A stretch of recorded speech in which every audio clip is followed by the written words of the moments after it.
The journey of Triple Knot Productions to capture stories of true inspiration. Faced with adversity, pain, and physical and mental struggles, these individuals live life with fierce ambition and perseverance to accomplish unbelievable results. With the ability to transform inspirational stories into unbelievable motivational videos, our award-winning staff makes the unimaginable become real. Founder Brian K. Dery graduated from film school in 1998 and was well on his way to making his dream come true. Shortly before his move to Hollywood, he began to experience unusual muscle weakness. After a lengthy series of medical tests, Brian was diagnosed with Guillain-Barré syndrome, a virus that attacks the neurological system and turns the body against itself. After many failed treatments to make Brian recover, a doctor had informed him of his worst fears: he would never walk again. Reluctant to try him on an alternative therapy drug, the doctors finally gave in, and to their amazement, he started to recover. Brian finally moved to LA, but within 1 month was back home, knowing his calling was to do something better. Triple Knot Productions was born. Starting in 2006, To Have Courage told the story of Jen French's courageous fight with a spinal cord injury and how she overcame it by using the functional electrical system and being involved in recreational sports. Triple Knot Productions teamed up with Tampa Shriners Hospital to produce Going for the Gold, a tale of 3 kids, about 3 young, brave athletes that competed in the National Junior Disability Championships. In 2007, Justin Bouchain then showed his abilities to the extreme, as how he overcame his limitations from when he was diagnosed with meningococcemia. During the spring of 2008, Goals and Determination, Ben's Inner Strength, showed how Ben Carpenter, who lives with spinal muscular atrophy, and how he was determined to beat it. Ben started his own company, Ben's Men's, and was a strong player on his power soccer team. Triple Knot Productions partnered with the Wheelchair Sports and Recreation in the summer of 2008 and told the story of Charlie Ekizian in Going the Distance, Charlie's Story of Endurance. Charlie, a victim of spinal cord injury due to a diving accident, had formed Wheelchair Sports and Recreation that would help other individuals who were living with disabilities. Triple Knot Productions has been a helping hand in the community around Tampa Bay by helping with golf tournaments sponsored by Achieve Tampa Bay that helps meet the needs of children affected with cerebral palsy, or helping former members of Jefferson Starship with benefit concerts to help raise awareness for hyperbaric chamber therapy for children with special needs. Triple Knot Productions strives to reach its main goals to motivate and inspire, one individual at a time. Triple Knot Productions has evolved to an inspirational experience, one where you will never look at your life in the same way again.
At a rate of 30 new injuries a day, approximately 11,000 people sustain new spinal cord injuries each year. Spinal cord injury, or SCI, is damage to the spinal cord that results in loss of function. That loss of function can be mobility or feeling. Frequent causes of damage to the spinal cord can be trauma, such as a car accident, gunshot, or even falling. Diseases have been known to cause spinal cord injury, like polio, spina bifida, or Friedreich's ataxia. The spinal cord does not have to be severed in order for a loss of functioning to occur. In fact, in most people with an injury, the spinal cord is intact, but the damage to it results in loss of functioning. Having back injuries such as ruptured discs, spinal stenosis, or pinched nerves is very different from a spinal cord injury.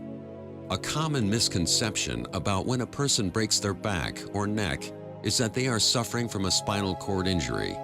When the bones around the spinal cord are damaged, but the spinal cord is not affected, an individual may not experience paralysis after the bones have been stabilized.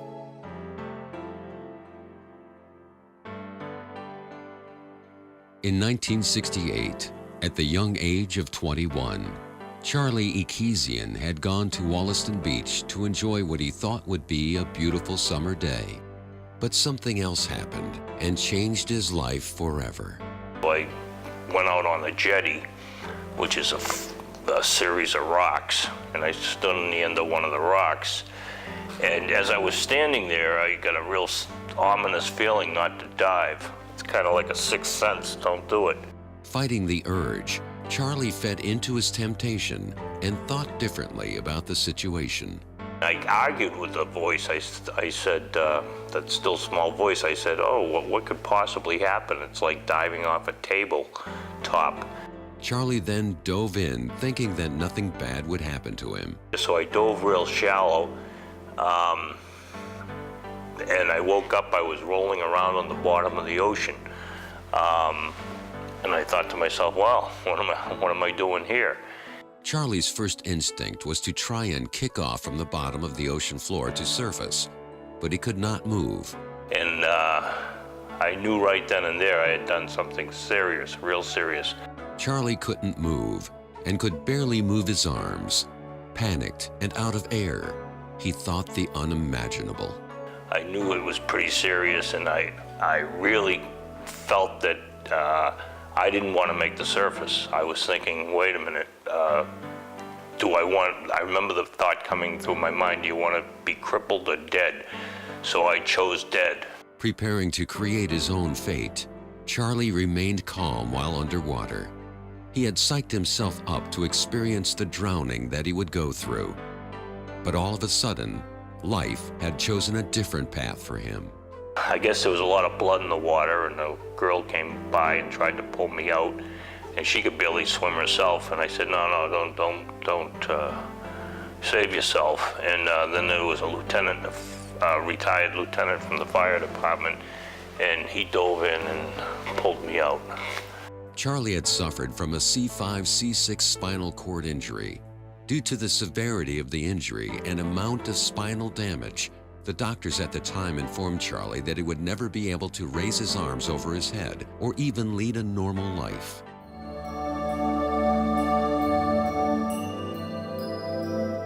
The spinal cord is about 18 inches long and extends from the base of the brain down the middle of the back to about the waist. The nerves that lie within the spinal cord are upper motor neurons, and their function is to carry the messages back and forth from the brain to the spinal nerves along the spinal tract. The spinal nerves that branch out from the spinal cord to the other parts of the body are called lower motor neurons. These spinal nerves exit and enter at each vertebral level and communicate with specific areas of the body.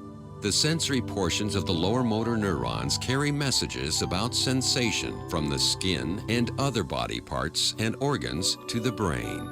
The motor portions of the lower motor neurons send messages from the brain to the various body parts to initiate actions such as muscle movement. The spinal cord is surrounded by rings of bone called vertebra, which make up the spinal column. The vertebrae are named according to their location. The 8 vertebrae in the neck are called the cervical vertebra. The top vertebra is called C1, the next is C2, and etc. The 12 vertebrae in the chest are called the thoracic vertebra. The first thoracic vertebra, T1, is the vertebra where the top rib attaches. The vertebra in the lower back between the thoracic vertebrae, where the ribs attach, and the pelvis, hip bone, are the lumbar vertebra, and the sacral vertebra runs from the pelvis to the end of the spinal column.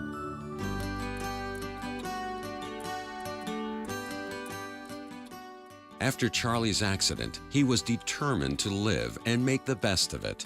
As he was going through the rehab process, he met Dwayne Johnson, a paraplegic who was very athletic and very outgoing. Charlie's attitude was changed forever. He flew his own plane, he played wheelchair basketball, and he really struck a chord in me, and I just, from then on, I felt that I could do a lot more than what they were saying. After Charlie met Dwayne, he had seen improvement in his therapy and was more optimistic about his outcome. I really was going all out with physical therapy. I ended up I was the first quadriplegic they ever added long leg braces for and crutches.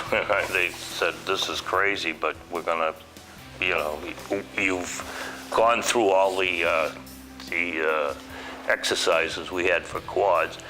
I went through most of the exercises they had for paras. I was even getting myself from the floor to the chair without use of anything but the chair, which was a pretty advanced exercise. I still think I can do it, but well, I try not to get on the floor anymore. Charlie was full of endurance and very determined to walk out of the hospital. One day, while he was walking with crutches and his long leg braces, a neurosurgeon had witnessed him in the hallway. He said, you can't be Ekizian. He said, I was there on your surgery. He said, I was there and I saw your spinal cord. I did not see a picture of your spinal cord because you can't tell. He says, I was in there in the surgery. I saw your spinal cord. There's no way you can be doing what you're doing. Charlie continued to get stronger. He had set high goals for himself. Throughout his therapy, he had decided that his primary goal was to give back to others all that had been given to him. I realized I met a lot of really loving people, and that's really where what turned it all around, were the amount of love that I was receiving. And I felt as though I wanted to give that back. I wanted to do something that would help other people. Wanting to get back to a normal life, Charlie soon became employed as a communications supervisor at Tufts New England Medical Center. While employed there during 1970 to 1981, and in between working double shifts, Charlie found time to mentor and counsel the newly injured. Just the idea that I was, living a life where I was, working and being real active and involved with life made a big difference to a lot of people. A lot of people I didn't even know came up to me afterwards and thanked me and said I was their role model. So the visibility of just getting out and being out is so important. In 1971, Charlie was feeling the competitive bug and wanted to get involved in sports and be with other disabled individuals. He competed nationally and would medal in pentathlon, javelin, shot put, discus, slalom, swimming, and track events, usually taking silvers and golds in up to 8 events at each annual meet. Each year, he also would enter in the rowing event and would win top medals. One of the things about an athlete is they have to overcome limitations, and if you can overcome, like a runner has to run a certain distance, or jumper has to jump a certain height, a weightlifter has to lift a certain weight. Well, those are all limitations, and if you can overcome them, well, a handicapped person has to overcome limitations every day. So if you're an athlete, you're much more able to handle some of these other limitations. For Charlie, it wasn't all about winning the medals. His true love was giving back. He would coach others and prepare them for events or prepare them for life itself. He would make sure that they too had a purpose to live for, or that they would have the fire and passion to compete. But it didn't stop there. Feeling like that he could take on the world, he decided to settle down. While working at Tufts Medical Center, Charlie met Danielle's staff, and a lifelong partnership had been formed. Charlie was one of these people who was on so many committees in the hospital and just generally moving around, even though he had an office and an assigned spot where he was supposed to be at all times. But he was a gadabout, and he was just wandering here and there, and I'd run into him on the elevator or in the cafeteria. And I don't know, I think I was a little overwhelmed by him. He was just a really strong, loving presence. She's a very loving and spiritual person, and I've learned so much from her, and she taught me how pretty much nothing's impossible, and she was a great influence in my life. Because I grew up with disabilities and, you know, parents who told me that the word can't wasn't in my vocabulary, that helped a lot, because I know that anything is possible. And I think, you know, you have to be really hopeful and upbeat and positive in order to not to get dragged down by, you know, the day-to-day problems that you face with this situation. It seems that it was a match made in heaven, and in 1977, Charlie and Danielle got married. Charlie was now on top of the world, and life was going to be good. Years later, in 1988, Charlie was founder of the NEPVA Pit Bulls, a New England regional quad rugby team. If you can play rugby, you can, no matter what life throws at you, pretty much handle it. So the hard knocks, the banging, the whatever. So I love that sport. That was a great sport. Charlie was well on his way to helping out in a big way, but he wanted to do more. In 1989, at the suggestion of Danielle, they formed Wheelchair Sports and Recreation Association.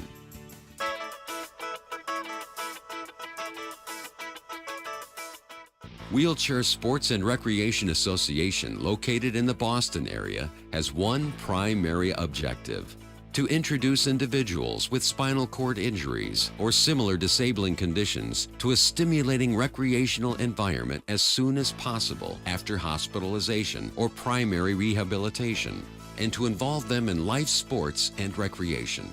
I was going about, you know, trying to get people active and involved back into life. Now, when I first started doing that, I'd find out whatever their interests were, and I'd try to get them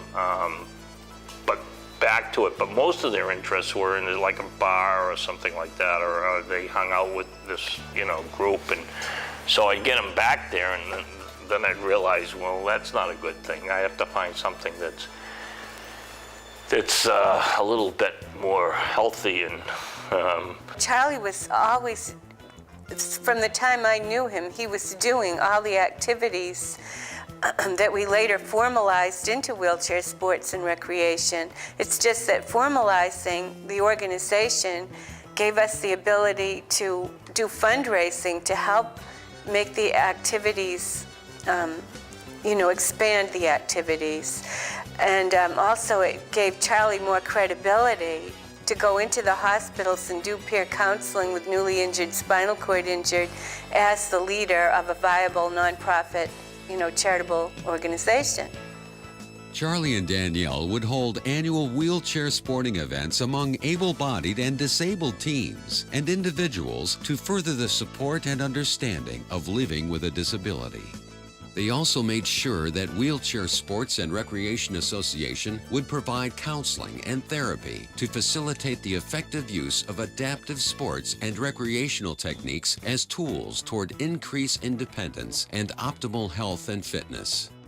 Wheelchair Sports and Recreation Association would bring on experienced wheelchair athletes with a wide range of competitive levels as counselors. The counselors would work one-on-one with individuals who would have recently completed rehabilitative therapy in adapting to wheelchair use. Wheelchair Sports and Recreation Association would work closely with the support of Boston hospitals, including Spaulding Rehabilitation Hospital, Boston Medical Center, Health South, and the United Way of Tri-County.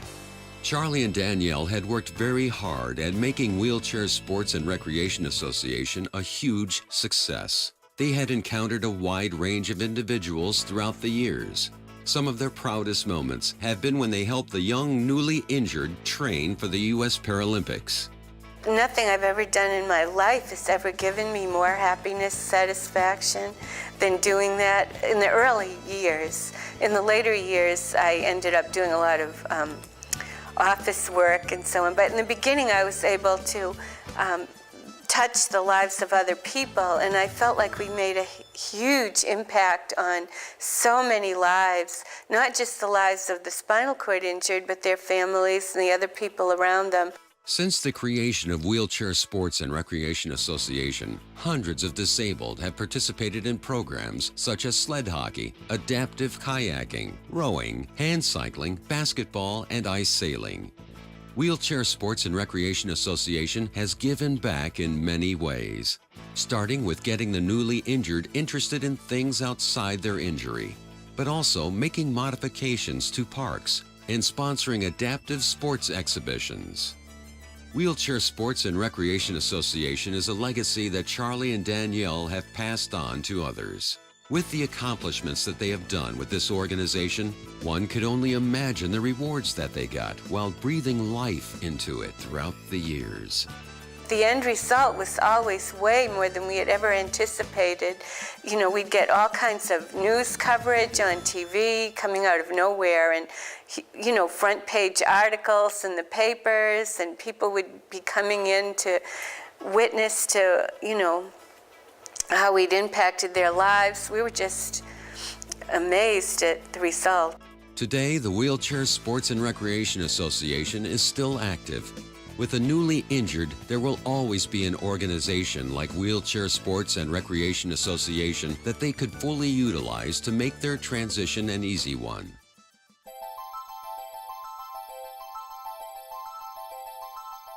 The effects of a spinal cord injury depend on the type of injury and the level of the injury. Spinal cord injury can be divided into two types of injury: complete and incomplete. A complete injury means that there is no function below the level of the injury, no sensation, and no voluntary movement. Both sides of the body are equally affected. An incomplete injury means that there is some functioning below the primary level of the injury. A person with an incomplete injury may be able to move one limb more than another, may be able to feel parts of the body that cannot be moved, or may have more functioning on one side of the body than the other. With the advances in acute treatment of spinal cord injury, incomplete injuries are becoming more common. The level of injury is very helpful in predicting what parts of the body might be affected by paralysis and loss of function.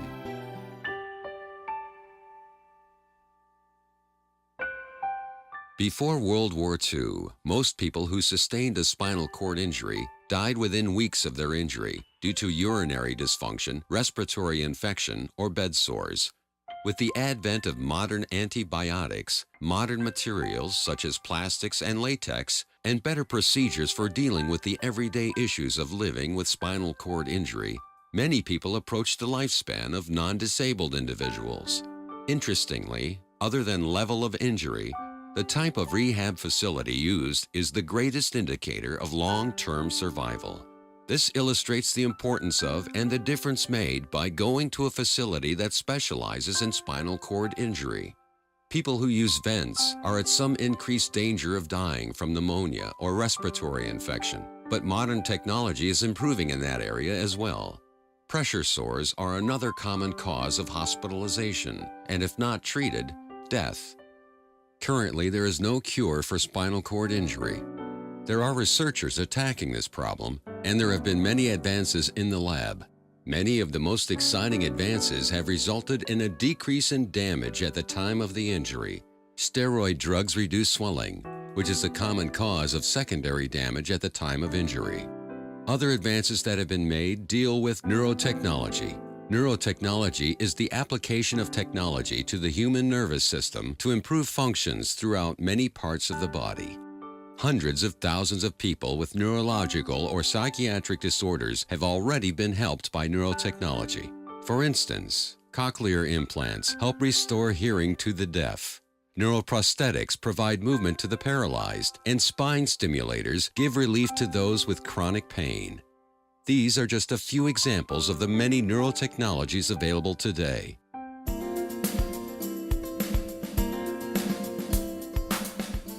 Today, Charlie and Danielle are semi-retired, and they reside in Destin, Florida.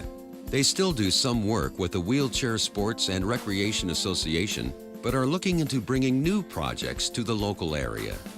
Even though I know we're all supposed to make 5-year plans and all, we pretty much take it one day at a time. But I do think that we still have a lot of dreams and plans that we hope will unfold in terms of influencing the newly injured veterans that coming back from the war to continue to do good things for this country and for their communities and to stay strong and hopeful. Charlie is looking into forming a partnership with a local YMCA, an organization very familiar with children, the disabled, and senior citizens. Getting the right amount of exercise or being involved in activities that would be beneficial as you age, especially with a disability, is something very close and dear to Charlie's heart. Being in a wheelchair for over 40 years doesn't slow him down. Charlie has a part-time job and works for one of the local charities. He finds it very exciting meeting new people while on the phone asking for donations and exchanging life experiences. Still being the motivator and the one that inspires. Sometimes Charlie comes across the ones that need help, even over the phones. I kind of say a little prayer for the people who are struggling, you know, and I get to talk a little bit and try to help reverse their situation in my mind and help to try and focus God's love towards them and bless them. Charlie attends a traditional fitness club and goes on a regular basis, realizing with his condition and as he ages, it's really important to stay in shape. He never made it to the NBA, but Charlie does get out on the court. Although he does not get out there as often as he should, the importance to it all is to stay active. Just get the endorphins going, you know, have fun. You know, it's just a fun thing. And as you get older, it's much more important to do that. You know, we do it as kids, and then you know, as adults, we sit around and eat and drink, and you know, it's more important as we getting older to, you know, keep those endorphins moving. Danielle had seen a class on Tai Chi and soon informed Charlie about it. With a history of severe shoulder pain, Charlie was enrolled in the class and had hoped it would soon solve his problem. They gave me some herbs and they gave me some acupuncture, and the combination of all these things, all of a sudden I'm able to, my shoulders are no pain, I'm able to move my shoulders. Charlie and Danielle take to the outdoors when they go for a bike ride. Charlie enjoys the benefits of hand cycling and how it helps him with his condition. It's wonderful to get out in nature, and that's one of those things you can get lost in. If you're by yourself, you can kind of like just veg out, and it's kind of a good way to move, get movement and feel good, get all the benefits of exercise, plus just being one with nature. Charlie finds it refreshing and can sometimes be seen snorkeling at the jetties off Destin Beach. Actually, snorkeling and scuba diving, even Jacques Cousteau can't do it justice. I mean, it's just to be there, to be under there, to experience it firsthand, the colors, the different fish, I don't know, the adventure of it all. It's just wonderful. And the thing is, if you can breathe and you're underwater, it's just a wonderful thing. You can sort of like, you're flying, you know. You're not using a wheelchair. It's probably the closest thing to like a bird and flying. The boardwalk is a popular place that Charlie and Danielle like to go to. They sometimes go with friends to enjoy the breeze and the time they share with each other. While there, Charlie also challenges friends to a game of pool. Well, this is one of the coolest things I've ever seen. Somebody actually had the empathy to build this the way it is so people in wheelchairs can look out. And I've been 40 years in a wheelchair, and I never realized that I've been looking through fences and checking things out through things that are usually this high, trying to look over them, trying to look under them. And whoever did this obviously was an able-bodied person who had enough empathy to think about people in wheelchairs to do this, and I am just thrilled that this happened. Wherever you are, buddy, thanks. From competing in national sporting events to lifting weights to even snorkeling, what else could you possibly think a quadriplegic would do to live life to the fullest?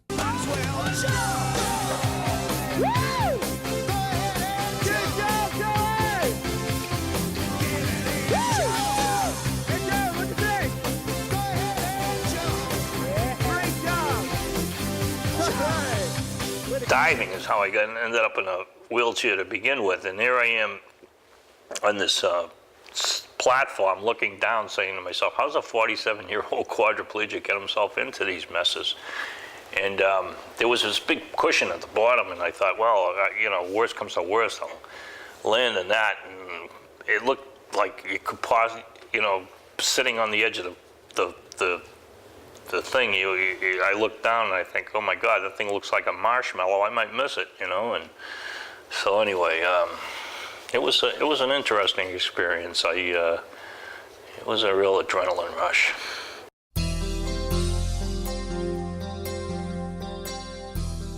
With a tremendous amount of new spinal cord injuries happening each year, some may not be fortunate enough to get the attention or knowledge of living with a disability. It takes a special type of person, one who has been there, to share with others how to try and make life easier.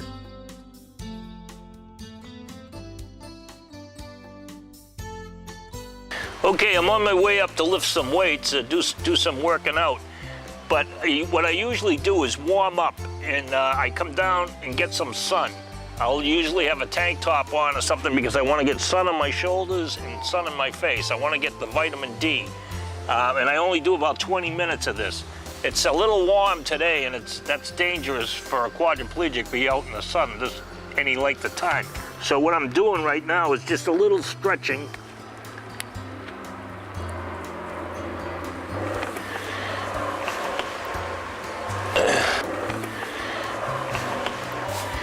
And actually, for a quad, all you really need to exercise is your wheelchair. You don't need to go to a gym.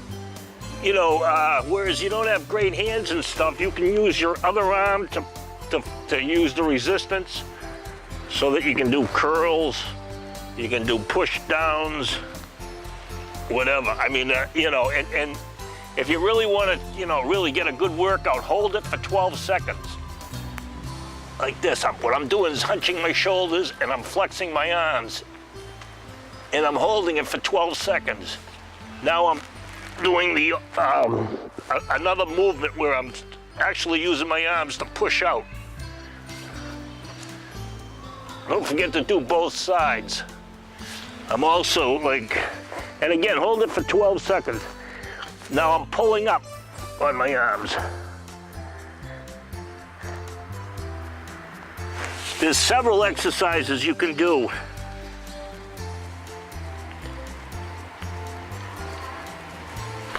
And what you want to do is flex your muscle and pull.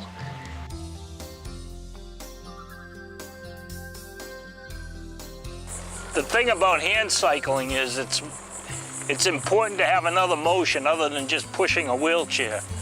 You need to work different muscle groups in different parts of the shoulder.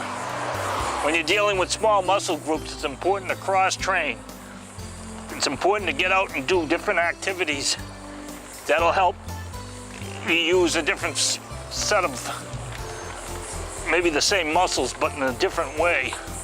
This particular brand of bike is a Quickie Mark II, And the reason I chose this, other than there's a lot more aerodynamic and a lot quicker bikes, but this particular bike is level with my wheelchair pretty much, so it's much easier to transfer on and off of.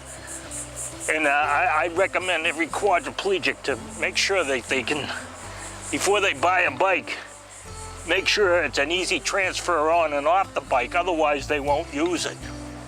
Charlie has experienced a lot in his life, living with a spinal cord injury for over 40 years and not being admitted back in the hospital since his initial injury takes strong willpower and endurance. He contributes his health to a positive mind, staying in shape, and something else on a much larger scale. The spiritual, and that was the biggest thing. And to listen to that still small voice, and that is what helped me, because there's no blueprint for this. And if you can really get one with God and ask God to direct your path, a lot of times you end up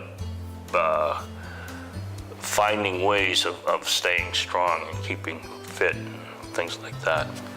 Charlie's life demonstrates maximum involvement. His lifelong motto has always been, full program. My name is down for all today's events. All I want to do now is just bless everybody I come in contact with. And what I pray every day is not my will, but thine be done. God, help me to make a difference. Help me to spark somebody. Help me to bless whoever I come in contact with. Charlie has indeed sparked life into the hundreds of spirited souls that he and Danielle have encountered over the years. They hope that the magic of giving and caring continues in us all.